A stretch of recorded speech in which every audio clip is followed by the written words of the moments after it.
want to thank the chairman for his leadership on a fiscal commission, for the authors of this bill, for our speaker's support, and so much support in our conference and in our body as a whole.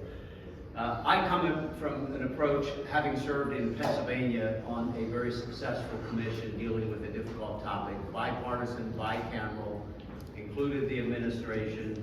Administration switched from Democrat to, or from Republican to Democrat, and it bridged those two administrations, and we passed an almost unanimous bill on a difficult topic that hadn't been addressed for about 30 years.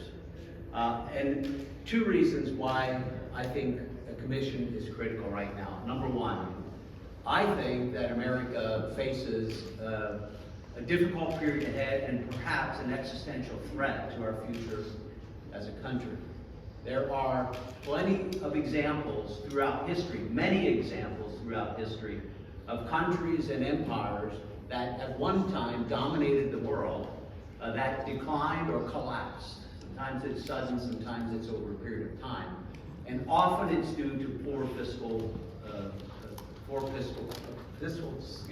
policies and debt committing more than they were able to take in, not matching revenue with expenditures. So I think we're on a dangerous path. Our collapse in 2008, we saw the economic impact. The sovereign debt crisis would be far worse. And even if we don't get there, the more interest goes up, the less money is available to provide the core functions of government that are so critical. That's the number one point I want to make. We're facing a severe problem going forward. Number two, I still believe in the American people. We rise to the occasion. We solve big problems. We're willing to sacrifice. We make the decisions that need to be made. And that's the purpose of this commission. This is about reaching consensus among members of Congress about what the problem is, but also about reaching consensus among the American people. And I hear folks here say, well, we just need to do this. Others say we need to do that.